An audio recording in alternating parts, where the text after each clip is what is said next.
There is a specific frequency to coincidence. You didn't find this video by accident. The algorithm didn't just guess.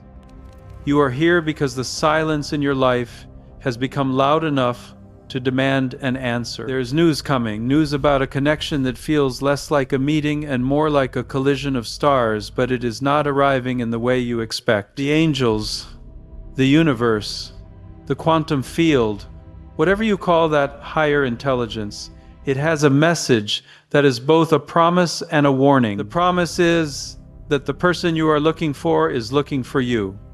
The warning? You will never find them by looking outside. The physics of this connection are counterintuitive. We are taught that to get something, we must chase it.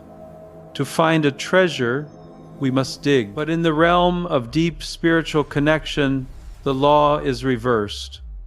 Pursuit creates resistance. Desperation creates distance. The news you are waiting for, the reconciliation, the proposal, the first encounter is rushing toward you at the speed of light, but it can only land on a runway that is cleared, lit, and ready. The silence you've been enduring isn't an empty void. It is a pregnant pause. It is the deep breath before the plunge. And the angels say the wait is almost over, but there is one final, non-negotiable condition for this meeting to occur. It's not about changing them, finding them, or fixing them. It is entirely, terrifiedly, beautifully about you. Let's unpack that ache you feel in your chest at 2 a.m. You know the one. It's that phantom limb sensation, the feeling of a hand you haven't held yet, the echo of a laugh you haven't heard in this lifetime. It feels like loneliness, but the angels want you to reframe that data. That is not loneliness. That is resonance. It is the energetic cord connecting you to another soul, vibrating, pulling taut. The reason you can't shake the feeling that someone is coming is because they are. The distance is collapsing. But here is the hard truth. You cannot unlock the door to this union with the same key you used to lock yourself away. The news of their arrival is inextricably bound to the news of your own evolution. This brings us to the sacred condition. The message from the spiritual realm is precise. The final key to this union is not waiting for them, it is becoming you. This sounds like a cliché, but let's look at the mechanics of it. For years, society has sold you the myth of the other half. We are told we are incomplete circles waiting for a slice to fill the gap. This is a dangerous lie. If you enter a relationship feeling like a half, you will attract another half, and two halves do not make a whole, they make two beggars pulling at the same empty cup. You are not a fragment, you are a universe. The angels are asking you to stop acting like a moth looking for a flame and start acting like the fire itself. Think of a lighthouse standing on a jagged, foggy coast. A lighthouse does not unbolt itself from the rocks and run frantically down the beach, screaming for ships to notice it. It doesn't swim out to sea to drag the boats in. It stands. It burns. It rotates its light with unshakable consistency. That is its only job. If the light inside you is flickering because of self-doubt, or dimmed because you are trying to be what you think someone else wants, your ship will crash against the rocks. Your soulmate is navigating by the specific, unique frequency of your authentic light. If you are pretending to be someone else, you are sending out false coordinates. The solitude you have been experiencing, that wasn't a punishment. That was the universe putting you in the dry dock for repairs. It was a chrysalis phase, dark, tight, and necessary, designed to strip away everything that isn't you, so that when this person arrives, they meet the masterpiece, not the rough draft. To facilitate this arrival, the angels have outlined 3 specific psychological and spiritual shifts. The sacred keys. These aren't abstract concepts. They are actionable changes in your energetic architecture. The first key is the key of radical release. You cannot welcome a new future if your hands are white-knuckled, gripping the wreckage of the past. We all have ghosts. The ex who made you feel small, the betrayal that made you build walls, the belief that everyone leaves. These aren't just memories. They are static interference. They create a noise that jams the signal between you and your soulmate. The angels demand a clearing. This requires a visceral act of forgiveness. And let's be clear, forgiveness is not saying what happened was okay. It is not an apology to the person who hurt you. Forgiveness is the act of putting down a burning coal you were planning to throw at someone else. It burns your hand, not theirs. Visualize that person, that pain, and say, I release you. Not for you, but for me. I am reclaiming the energy I spent hating you.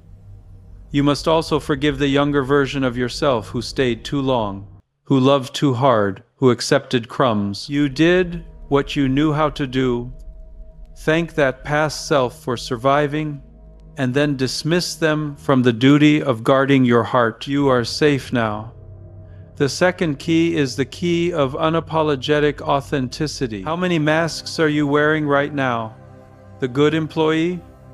The low-maintenance partner? The strong one? We wear these masks to stay safe, to keep the peace, to be liked. But your soulmate falls in love with the face behind the mask. If they fall for the mask, you will spend the rest of your life exhausted, performing a role you never auditioned for. The angels urge you to remember who you were before the world told you who to be. What made you lose track of time when you were 10 years old? Was it painting, exploring, stargazing? Go back there. Do those things. Not to make money, not to post on Instagram, but to light yourself up. When you are in a state of flow, that state of pure, unadulterated joy, you emit a high-frequency signal. That is the beacon.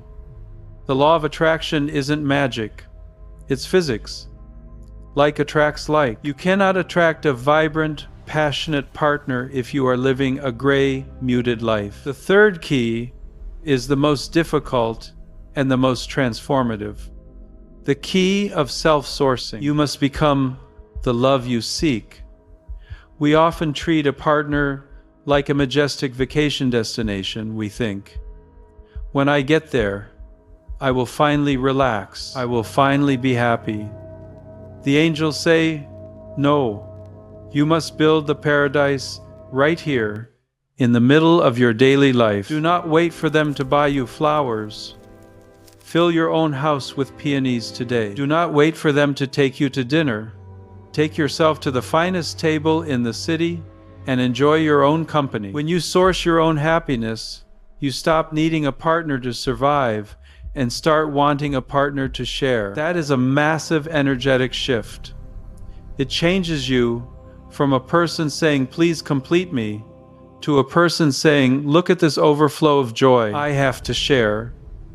It is the difference between a vacuum and a fountain. A vacuum sucks energy. A fountain radiates it. Be the fountain. As you do this work, the environment around you will begin to glitch with synchronicities. This is the feedback loop of the universe.